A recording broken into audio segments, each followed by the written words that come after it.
Buenos días, buenas tardes, buenas noches nuevamente. Vamos a ver la quinta clase de inmunoserología y en la clase de hoy vamos a hablar de la enfermedad de Chagas-Massa. Les comento que esta clase normalmente la da la bioquímica Analía Toledano, pero en estos momentos y debido al coronavirus ella se está encargando de otras funciones, así que le resulta imposible dar esta clase. De todas maneras, hay que darle el crédito, las diapositivas son hechas por ella, yo voy a dar la clase en base a justamente la clase que ella ha preparado. Entonces, empecemos hablando de la enfermedad de Chagas-Massa. Como les decía, la enfermedad de Chagas-Massa, si bien es una parasitosis eh, que nosotros vamos a hablar porque tiene transmisión transfusional, tenemos que pensar que la enfermedad en realidad es un gran problema de salud pública en nuestro continente, en Latinoamérica. La enfermedad de Chagas, el parásito se transmite principalmente a través de un vector. Ese vector es la vinchuca, y la vinchuca es un insecto que habita en casas de adobe, en regiones inhóspitas, en regiones muy pobres, donde durante varias generaciones se ha convivido con este problema y por lo tanto muchas veces está naturalizado. Por otro lado, desde los sectores que deben ocuparse de la salud pública, muchas veces no se ocupan de esta enfermedad. Es una enfermedad postergada, es una enfermedad relegada, de muy difícil erradicación, como les digo, en nuestro continente debido a una gran zona de pobreza y una gran naturalización de esta patología. La realidad entonces de este problema es una realidad compleja. Se tiene que abordar desde el punto de vista de salud, pero también desde el punto de vista de la educación, desde el punto de vista de la vivienda, desde el punto de vista económico. Yo les había mandado en la segunda clase una película que el link para verla en YouTube, les vuelvo a decir, está de baja calidad, pero si la pueden encontrar en otro lugar, intenten mirarla en otro lugar. La película es Casas de Fuego, relata la vida de Salvador Massa de forma novelada. Ya les digo, hay algunos personajes que están cambiados el nombre, otros personajes que son inventados, pero básicamente la historia lo que plantea es la lucha, por un lado la lucha médica de Salvador Massa para demostrar el vínculo entre el parásito y la patología, y por otro lado la lucha política de Salvador Massa para visibilizar esta patología. Visibilizar esta patología implica reconocerla y reconocerla implica tener que destinar fondos. Y ahí es donde uno choca el punto de vista médico con el punto de vista político. Lo estamos viviendo nosotros hoy con el tema del coronavirus, donde mucha gente habla de la economía y no habla de la salud, como si fueran dos estratos separados. La salud siempre va a primar y si estamos todos bien, la economía va a surgir. Eh, bueno, en este caso pasó exactamente lo mismo, o sea, en zonas postergadas de nuestro país, lejos de las grandes ciudades, lejos de la capital, destinar fondos para poder erradicar esta patología, para poder enfrentar esta patología, no era tenido en cuenta, justamente, no era tenido en cuenta en esa época y no es muy tenido en cuenta muchas veces en nuestra época. Por lo tanto, les sugiero que vean esta película, es bastante buena. eh, y que entiendan, sirve para entender mucho la problemática de esta enfermedad, que es una enfermedad de tipo social también.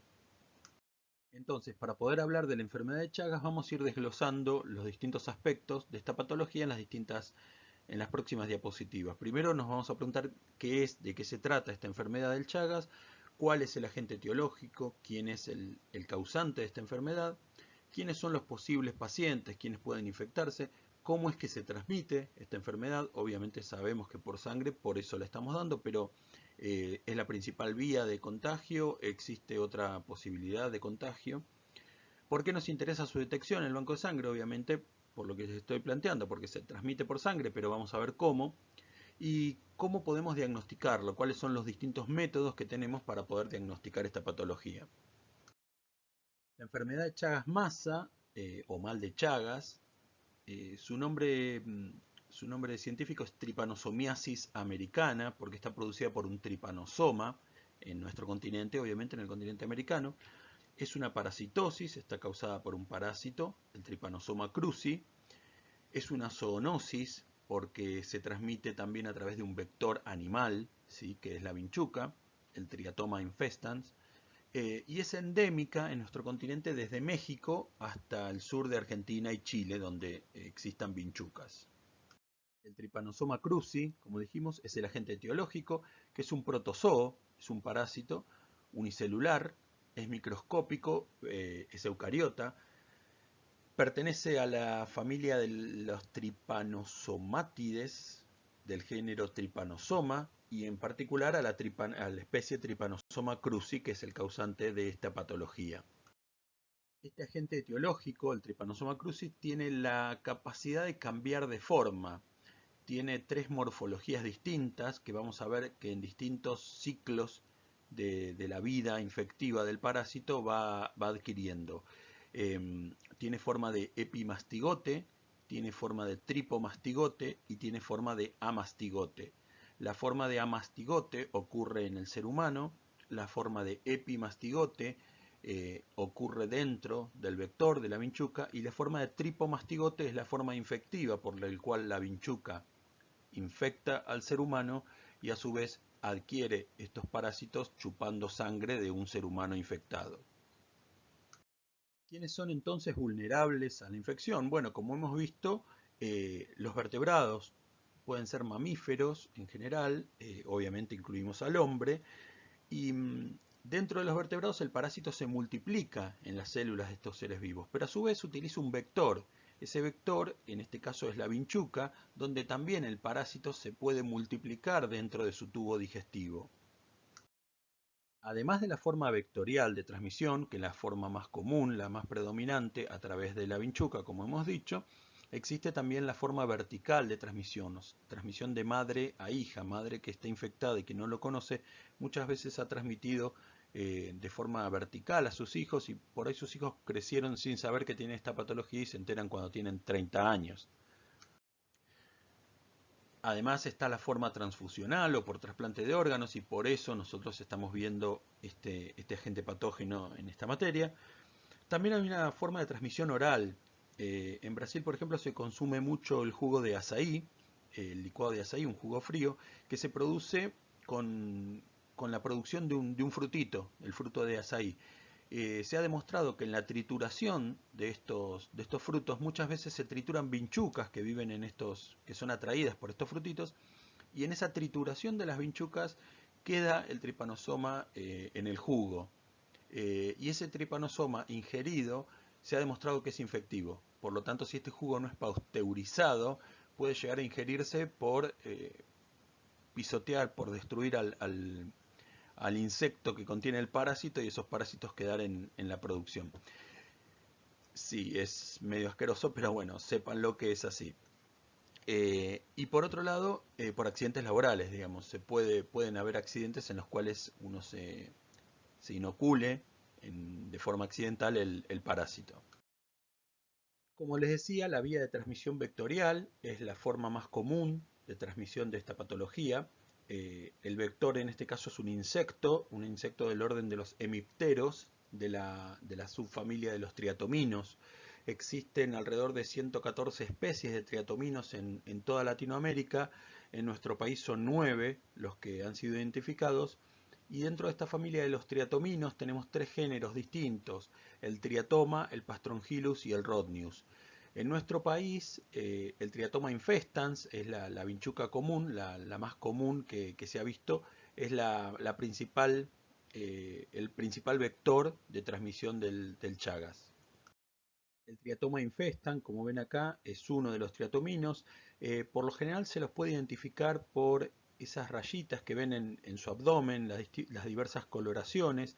Esa parte se llama conexivo, es una parte del abdomen, como les digo, que lo que le permite es hincharse cuando chupan sangre y aumentar mucho su tamaño. Es decir, pueden chupar mucho sangre, aumentan su tamaño y pueden alojar esa sangre para soportar épocas de ayuno, que en algunos casos hasta pueden ser meses. El ciclo de vida del parásito es un ciclo circular, si la transmisión es vectorial. Empieza como epimastigote en el estómago de la vinchuca. Cuando la vinchuca pica, defeca y ahí deja los tripomastigotes metacíclicos en las heces, en la caca de la vinchuca, que penetran por las lesiones de la piel y dentro del organismo, como tripomastigote, se dirigen a las células infectadas. Una vez en la célula, a las células, perdón, que van a infectar. Una vez en las células ya infectadas se transforman en amastigote. Ahí los amastigotes se multiplican, producen la lisis celular y se liberan esos amastigotes colonizando nuevos tejidos. Se liberan los amastigotes en forma de tripomastigotes que a su vez vuelven a ser ingeridos por nuevas vinchucas cuando se produce la picadura. Acá tenemos nuevamente otro gráfico también que ilustra el ciclo de vida. Repasémoslo nuevamente, no viene de más. Los tripomastigotes metacíclicos dentro de la vinchuca. ¿Sí? Tenemos los tripomastigotes. Cuando la vinchuca pica, defeca, ingresan los tripomastigotes por lesiones de la piel. Dentro del ser humano, estos tripomastigotes, que tienen forma de gusanitos con cola, por decirlo de alguna forma, invaden las células cercanas. En ese lugar se transforman en amastigotes, en células cercanas a la picadura. Estos amastigotes se multiplican en esos tejidos infectados, producen la lisis celular, destruyen esas células y dentro de esas células se transforman en tripomastigotes que salen al torrente sanguíneo. Estos tripomastigotes reinician el ciclo infectando nuevas células y dentro de esas células se vuelven a transformar en amastigotes que vuelven a realizar la lisis. Esto es lo que va a hacer estas nuevas infecciones, son las que van a ir a células target, podríamos decir, que son las que van a dar luego las manifestaciones clínicas. Si en algún momento donde estos tripomastigotes en circulación nos picara una vinchuca, esa vinchuca podría ingerir esos tripomastigotes de la sangre en circulación e infectarse. Una vinchuca no infectada podría infectarse con estos tripomastigotes. Dentro del estómago de la vinchuca, esos tripomastigotes se transforman en epimastigotes. ¿Sí? Esos epimastigotes se multiplican en el estómago medio. Esta multiplicación de epimastigotes genera luego un cambio. Esos epimastigotes vuelven a transformarse en tripomastigotes metacíclicos y esos tripomastigotes metacíclicos son los que en definitiva la vinchuca va a volver a defecar cuando vuelva a picar a otro ser humano e infectar a este nuevo ser humano. Como ven, hay dos ciclos, un ciclo dentro del ser humano de tripomastigote a mastigote, tripomastigote, y un ciclo en la vinchuca de tripomastigote, epimastigote y tripomastigote. Las prevalencias del Chagas entonces en Argentina van a estar muy ligadas a la distribución geográfica del Triatoma infestans más que nada, pero en general a la de todos los triatominos. En nuestro país, en las provincias del norte, del noreste y de Cuyo, es donde mayor prevalencia del Triatoma infestans encontramos y es también donde mayor prevalencia de Chagas tenemos. Después el resto de las provincias del norte y del centro del país tienen un riesgo mediano y nos encontramos con provincias de bajo riesgo en la Patagonia o en el sur, donde el insecto es inexistente o poco prevalente. En estos lugares solamente vamos a tener riesgo de transmisión congénita, es decir, riesgo de transmisión de madre a hijo. Por lo general, muchas zonas de la Patagonia tienen trabajadores migrantes, trabajadores que vienen de la zona norte del país, que llevan consigo la infección y por lo tanto esa infección se transmite de madre a hijo, pero no por forma vectorial, porque no existe el vector, sino que se transmite por forma vertical, porque la madre adquirió esa patología en las provincias donde sí existe el vector. Como les planteaba anteriormente, en estas casitas de adobe viven las vinchucas. Les vuelvo a decir, miren la película porque ahí se ve muy bien cómo es este tipo de infección y por qué la necesidad de erradicar el rancho o la casa de adobe, que es un foco de cultivo del vector. Entonces, volvemos a decirlo, esta es una enfermedad socioambiental, es una enfermedad socioeconómica. las condiciones sociosanitarias hacen que esta enfermedad siga existiendo porque sigue existiendo el vector en relación con los seres humanos. Como ven, acá tenemos los distintos vectores que les planteaba. El Triatoma infestans es el principal, es el que está en Argentina, son todos estos puntitos amarillos que ven acá.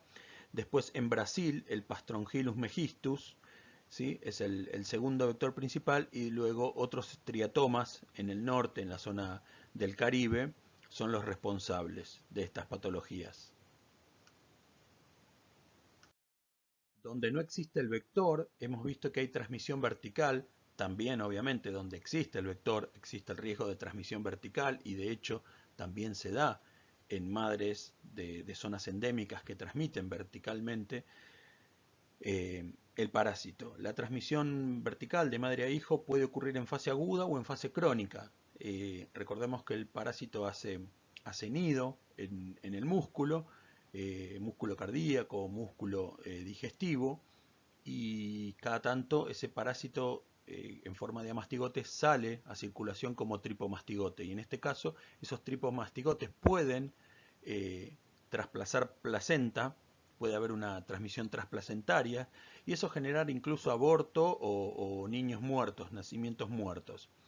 No se ha detectado que se produzcan malformaciones, no afecta al parecer el parásito el desarrollo del feto. Sí puede matarlo, pero no produce malformaciones. A todo esto vemos también que en América Latina, en zonas urbanas, tenemos una prevalencia que va desde el 2 al 51% de transmisión vertical, y una prevalencia en zonas rurales del 23 al 81%. Como se ve, en las áreas rurales hay mucha mayor prevalencia con respecto a la transmisión vertical, ¿no? Lo que sería muy interesante en este caso es poder hacer diagnóstico prenatal. Muchas veces, como les digo, tiene que ver con factores socioambientales, con factores económicos, con poblaciones que están muy aisladas, en algunos casos poblaciones originarias que están lejos de alguna ciudad o algún pueblo donde puedan tener algún tipo de diagnóstico precoz. Eso sería importantísimo, porque si se pudiera diagnosticar a la madre en el momento del nacimiento, se le puede hacer una instauración temprana de tratamiento a ese bebé, y ese bebé podría curarse. O sea, la importancia del diagnóstico precoz en la transmisión vertical tiene que ver con la posibilidad de instaurar un tratamiento. Si esto no se diagnostica, ese tratamiento no se pone, y al niño nacido infectado puede desarrollar un Chagas crónico que luego el tratamiento no va a ser efectivo. La tercera vía en orden de importancia, luego de la transmisión vectorial en primer término y de la transmisión vertical en segundo término, es la vía transfusional. Es mucho menos importante que la transmisión vertical, y mucho menos importante aún todavía que la vía vectorial. La vía transfusional se ha demostrado que hay entre un 50 y un 20% de eficiencia en la transmisión por transfusión. Es decir, que de todas las unidades infectadas y transfundidas, solamente el 50% van a causar Chagas en el paciente, entre un 50 y un 20%. Se ha demostrado que hay transmisión por transfusión de todos los hemocomponentes, de plasma, de plaquetas, de concentrados de glóbulos rojos o incluso de sangre entera. Un 30% de los infectados puede llegar a desarrollar síntomas cardíacos, y se han demostrado también formas graves en inmunosuprimidos que han recibido hemocomponentes contaminados. La seroprevalencia en nuestro país está entre el 0,5 y el 2% a nivel global, a nivel del país. Obviamente, si vamos evaluando provincia por provincia, nos vamos a encontrar provincias con una seroprevalencia mucho mayor, y provincias, sobre todo en el norte, y provincias con una seroprevalencia mucho menor, sobre todo en el sur, porque obviamente tiene que ver con la transmisión vectorial.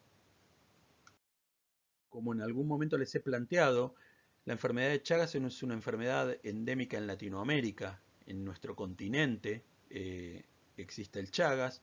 No existe en otras partes del mundo de forma endémica, porque no existe el vector, porque no existen las vinchucas que lo pueden transmitir. Sin embargo, desde Latinoamérica hemos exportado, por decirlo de alguna manera, esta patología a otros lugares. Es decir, en los distintos bancos de sangre del mundo, del resto del mundo, no se realiza la enfermedad de Chagas porque justamente no tienen una prevalencia alta, no es una patología donde tengan riesgo, no tienen los vectores. Sin embargo, en algunas regiones de Europa o Estados Unidos, donde tienen un importante número de migrantes latinoamericanos, se puede llegar a hacer en forma selectiva el estudio de Chagas para los donantes provenientes de nuestro continente. En España se hace el Chagas selectivo para latinoamericanos, en Estados Unidos se realiza Chagas selectivo en algunas regiones para latinoamericanos y en algunas regiones del sur, como puede ser el estado de Miami o Texas, se realiza de forma común o de forma total para todos, en algunos bancos de sangre, para todos debido al alto número de población latinoamericana que se tiene. Como vimos, la transmisión vectorial es la transmisión más importante y se da en el mismo momento en que la vinchuca pica. Mientras está ingiriendo sangre, si tenemos una vinchuca contaminada, esa vinchuca va a defecar cerca del lugar donde está picando sangre y esas heces contaminadas de la vinchuca van a ser las que permitan que el tripomastigote ingrese al organismo. O sea, en el mismo momento en que ingiere, la vinchuca defeca y por lo tanto en ese momento se transmite el parásito. En ese momento comienza la infección y tenemos una primera parte de la infección, una primera fase que es la fase aguda. Generalmente esta fase aguda es asintomática y puede cursar con una alta parasitemia, es decir, con alto número de parásitos. Esta fase aguda tiene una duración entre 30 y 90 días. ¿Sí? Si hubiera síntomas, si se presentaran síntomas, estos síntomas pueden presentarse entre los 5 y 14 días posteriores a la picadura del mosquito, perdón, del triatoma. Dentro de estos síntomas podemos hablar de síntomas inespecíficos, como pueden ser fiebre, diarrea, dolor de cabeza, vómitos, falta de apetito, malestar general. Y hay una manifestación clásica, pero que no siempre se presenta, que se denomina signo de Romaña. Romaña también fue un científico que estuvo estudiando el Chagas.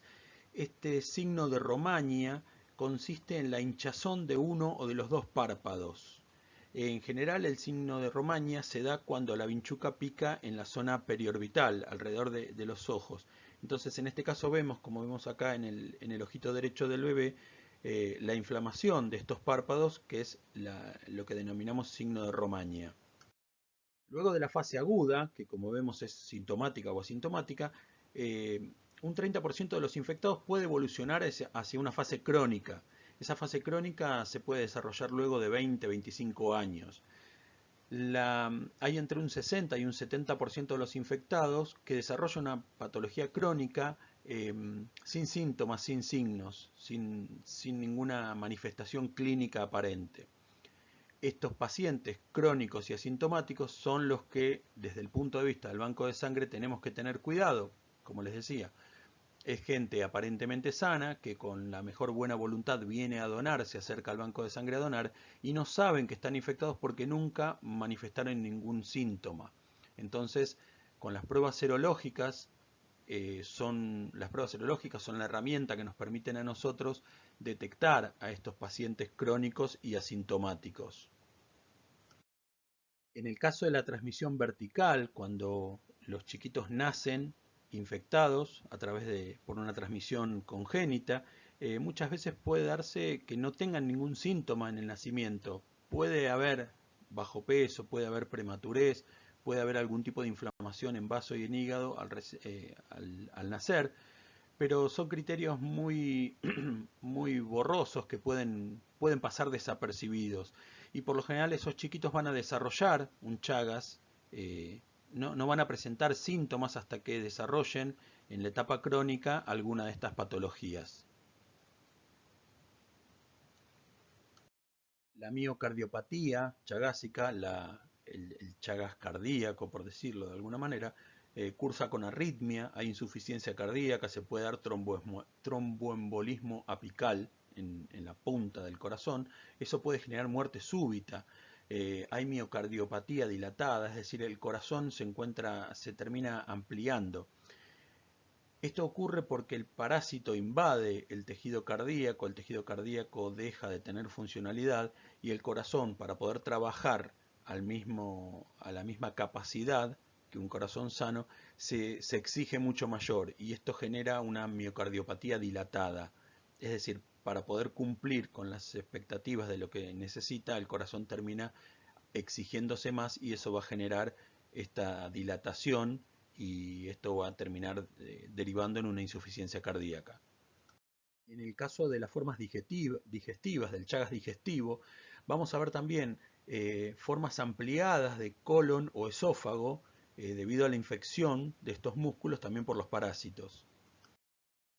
Bien, entonces vemos que existe la posibilidad de un periodo crónico, asintomático, y por lo tanto en toda Latinoamérica, donde el Chagas es endémico en 21 países, con una prevalencia alta en algunos de ellos, existe el riesgo de que un portador sano se transforme en donante de sangre.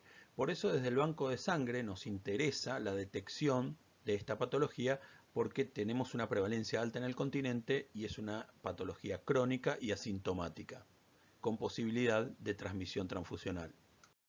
La importancia de esto entonces es que nosotros podemos tener parasitemia circulante en todas las fases de la infección. Si bien la parasitemia, como se ve acá, la parasitemia en la fase aguda es más alta que en la fase crónica y asintomática, dentro de la fase crónica y asintomática vamos a tener picos de parasitemia, ¿sí? Que nos van a, en esos momentos va a ser altamente infectivo. Si algún donante donara en ese momento, tendríamos parásito circulante y ese parásito circulante en la unidad de sangre terminaría en una transmisión transfusional. Lo que vamos a hacer desde el banco de sangre va a ser medir los anticuerpos, que una vez que entramos en la etapa crónica, esos anticuerpos se van a mantener constantes y vamos a poder detectar la patología en el paciente, en el donante crónico y asintomático.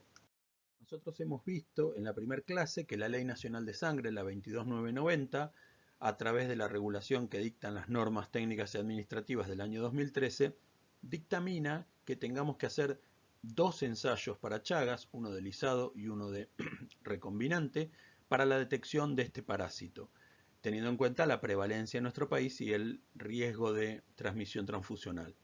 Por otro lado, también tenemos para Chagas y HIV, son dos patologías que tienen una ley propia.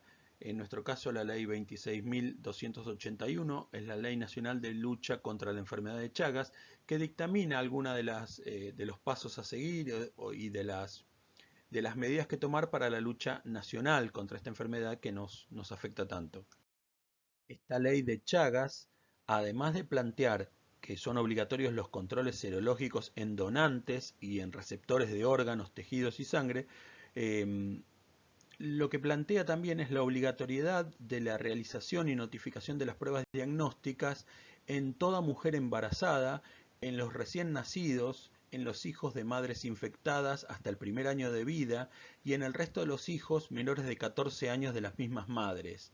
Es decir, lo que está planteando acá es, por un lado, la obligatoriedad de los controles serológicos para evitar la transmisión transfusional y por otro lado, la obligatoriedad de los controles en el momento del nacimiento, del parto, para evitar la transmisión vertical. Por su lado, la Ley Nacional de Sangre, las normas técnicas, plantean que de darse positivo un test de anticuerpos para Chagas, existe un diferimiento permanente. Esa persona no puede volver a donar nunca más, queda diferida permanentemente todas las personas que hayan tenido un ensayo de anticuerpos anti-Trypanosoma cruzi positivo.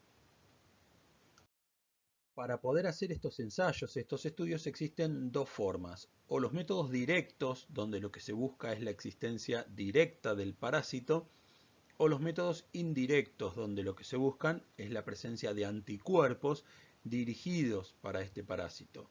Dentro de los métodos directos vamos a tener aquellos que buscan el parásito en sí y aquellos que buscan el ácido nucleico del parásito, ¿sí? Es decir, buscamos el genoma, el ADN del parásito.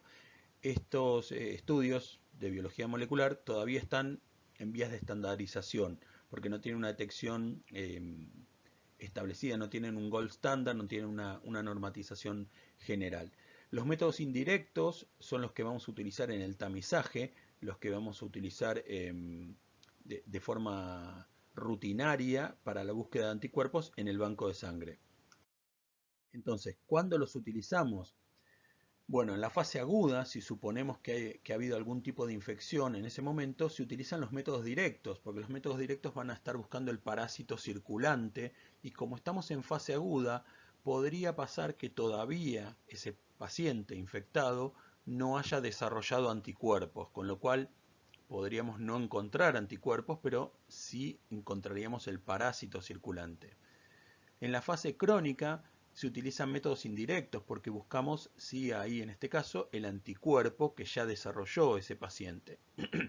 En este caso, como vimos, hay ciclos en los cuales podemos llegar a encontrar por métodos directos parásitos circulantes, pero vamos a tener otros momentos en los cuales ese parásito no va a estar en circulación y por lo tanto podríamos tener falsos negativos. Es decir, la persona está infectada, pero nosotros no lo detectamos. Lo que sí vamos a detectar siempre van a ser los anticuerpos que van a estar en circulación en forma permanente. Si nosotros sometiéramos a alguien a tratamiento, podemos hacer métodos indirectos para determinar el título de anticuerpos y métodos directos que están en investigación para ver si ese tratamiento produce la caída, la disminución del parásito en circulación. Los métodos directos, por lo general los métodos de gota gruesa o de Stroud, son métodos en los cuales se busca el parásito. Se puede buscar el parásito por tinción, lo ven acá en esta diapositiva, en este método, perdonen, ven el parásito teñido, acá hay otro, ¿sí? Son parásitos en circulación en un mar de glóbulos rojos y en este que está acá los ven sin tinción y pueden llegar a ver los parásitos en movimiento.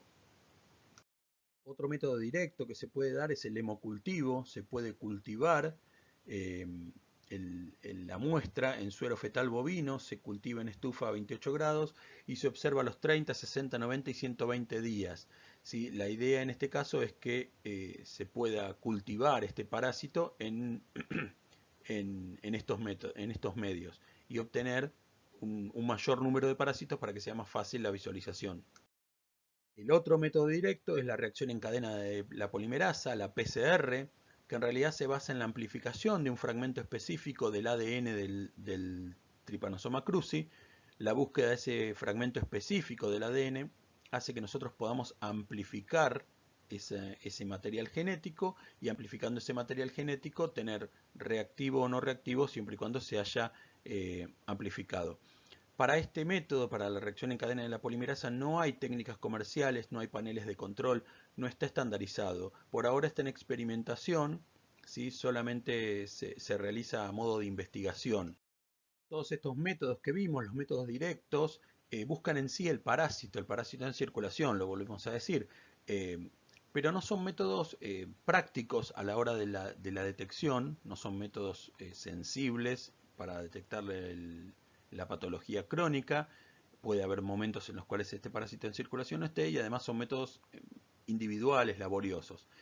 Los métodos que se van a utilizar para el tamizaje son los métodos indirectos, que por un lado garantizan la detección de anticuerpos en todo el periodo crónico y asintomático, y por otro lado son métodos que se pueden estandarizar, son métodos que se pueden automatizar, son métodos que se pueden realizar en gran número de muestras. Por lo tanto, son los métodos indicados para el banco de sangre. Todos estos métodos indirectos se fundamentan en la reacción antígeno-anticuerpo y se fundamentan en la detección de anticuerpos anti-Trypanosoma cruzi. Los métodos más utilizados en el banco de sangre son los enzimo-inmunoensayos, los ELISA, y la hemaglutinación indirecta. También se puede dar inmunofluorescencia indirecta, no se utiliza tanto en el banco de sangre porque para esto necesitamos tener un microscopio de fluorescencia. Sí se puede utilizar en el diagnóstico como una tercera determinación para evaluar algún tipo de discrepancia entre una ELISA y una HAI, una hemaglutinación indirecta. Los ELISAs entonces que se utilizan para la detección de Chagas son dos. Por ley necesitamos utilizar dos ELISAs distintos. Un ELISA con antígeno lisado y un ELISA con antígeno recombinante. El ELISA con antígeno lisado va a utilizar las proteínas obtenidas de la lisis, de la destrucción de los parásitos. Es decir, cultivamos parásitos, lisamos esos parásitos y ese lisado de parásitos, esa sopa de parásito aplastada, la pegamos en la platina y entonces el antígeno que va a estar unido a la fase sólida van a ser esas proteínas del parásito lisado. Los ELISA de antígeno recombinante, lo que se va a hacer producción recombinante de antígeno, es decir, se producen algunos antígenos específicos, algunas proteínas específicas del parásito que se ha comprobado que resultan antigénicas, y esos antígenos recombinantes son los que se van a unir a la fase sólida. Pero ya sea uno o el otro, los dos ELISAs lo que van a tener pegado en la fase sólida son antígenos, y lo que van a buscar van a ser anticuerpos que los vamos a revelar con un conjugado anti-gamaglobulina humana. Para la hemaglutinación indirecta lo que vamos a utilizar son glóbulos rojos de carnero a los cuales se le adhieren químicamente los mismos antígenos del lisado citoplasmático que utilizamos para hacer el ELISA de antígeno lisado. Es decir, cultivamos nuevamente parásitos, lisamos esos parásitos y ese lisado de parásito se adhiere a los glóbulos de carnero, que ahora van a ser glóbulos de carnero sensibilizados. Entonces, para esta técnica vamos a enfrentar esos glóbulos de carnero sensibilizados, los vamos a enfrentar con el suero del paciente. Si el suero del paciente tiene anticuerpos, va a reaccionar contra los antígenos del Chagas pegados en el glóbulo de carnero y esa unión antígeno-anticuerpo va a ser visualizada por una aglutinación. En este caso hablamos de una hemoaglutinación porque se utiliza como fase sólida glóbulos rojos y es una hemaglutinación indirecta porque lo que estamos buscando son anticuerpos. Para la inmunofluorescencia indirecta lo que vamos a utilizar justamente es parásitos unidos a una fase sólida y esos parásitos los vamos a enfrentar con el suero del paciente que va a reaccionar contra los antígenos de este parásito si es que hubiera anticuerpos y esos anticuerpos los vamos a revelar con un conjugado antigamaglobulina humana unido a un compuesto fluorescente. Esto lo vamos a observar en un microscopio de inmunofluorescencia. Para eso necesitamos un observador experimentado porque muchas veces queda un color de fondo, una fluorescencia de fondo que podría llegar a dar una especie de positivo cuando no lo es. Necesitamos un observador que comprenda y entienda cómo se ve una inmunofluorescencia positiva. En este caso lo mismo, es una inmunofluorescencia indirecta porque lo que estamos buscando son los anticuerpos que reaccionan contra el antígeno. Además de las normas de medicina transfusional que nos determinan la realización del par serológico, existen otras normas de la Organización Mundial de la Salud que determinan también algunas el par serológico, otras la utilización de un método de alta sensibilidad. En Brasil también se utilizó hasta el año 2002 tamizaje y diagnóstico por par serológico. Desde el 2003 se utiliza el tamizaje por un ELISA y el diagnóstico por par serológico. Los ELISA han ido mejorando la sensibilidad, algunos alcanzan hoy en día el 99% y por lo tanto algunos países están empezando a optar por la utilización de un solo test. En Argentina seguimos utilizando el par serológico. ¿Cuál es el fundamento que utiliza la norma para obligar a la realización del par serológico? Lo que plantea la norma es que los antígenos son de composición muy variable y ninguno alcanza por sí solo el 100% de efectividad diagnóstica. Con dos reacciones serológicas se puede alcanzar un rango de sensibilidad de entre el 98 y 99,5%, que sería un rango de sensibilidad aceptable para el banco de sangre. Por lo tanto, la normativa nos plantea la utilización de dos métodos en paralelo, ya sea una inmunoaglutinación indirecta con un ELISA recombinante, una inmunofluorescencia con un ELISA recombinante o una HAI con IFI. Por lo general lo que se utiliza es o dos ELISAs, recombinante y antígeno de lisado, o un ELISA recombinante con una hemaglutinación indirecta que también utiliza antígenos de lisado de parásito. El problema que va a surgir con la utilización del par serológico es que, por un lado, ampliamos la sensibilidad, pero por otro lado nos vamos a encontrar con resultados indeterminados. ¿Qué hacemos cuando un paciente o un donante tiene un resultado positivo y un resultado negativo? Un ELISA le da positivo y un ELISA le da negativo. Esos resultados van a ser indeterminados y la forma en la que nos vamos a mover va a ser diferente si esa persona es un paciente a si esa persona es un donante. Si nosotros estamos realizando el par serológico para diagnóstico de un paciente, vamos a necesitar, para tener un criterio de positividad, dos muestras serológicas positivas por diferentes metodologías. Es decir, si tenemos una discrepancia y una prueba nos da serológicamente positiva y otra prueba nos da negativa, entonces vamos a realizar una tercera prueba para descartar, para ver cuál de las dos nos dio un resultado discordante.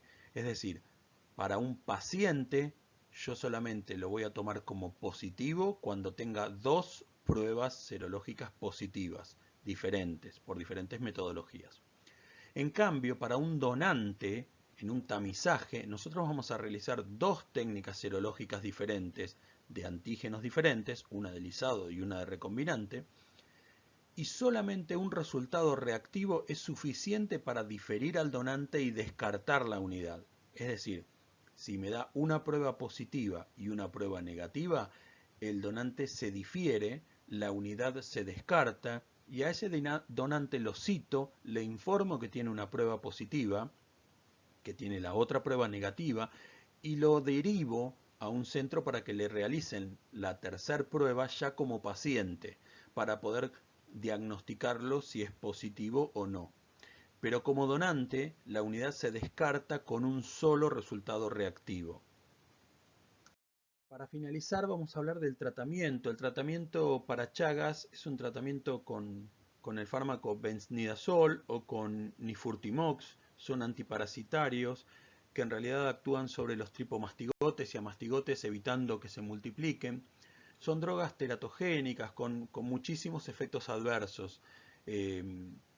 La idea de este tratamiento va a estar dirigido a pacientes en fase aguda, ¿sí? A todas las personas en fase aguda que se sospecha que hayan contraído esta patología hace poco, pacientes menores de 15 años con la idea de que no evolucionen a un Chagas crónico, pacientes con transmisión vertical, pacientes con reactivaciones parasitológicas, en este caso para disminuir la carga parasitaria, y también en pacientes que tengan algún tipo de patología inmunosupresora, como puede ser el HIV, pacientes que hayan sido trasplantados, pacientes que estén inmunocomprometidos, donde el parásito podría encontrar alguna vía de infección mucho mayor, mucho más grave. Entonces, en este caso es donde se utiliza el tratamiento. No va a ser un tratamiento, no se va a utilizar de forma común para todas las personas que tengan Chagas, porque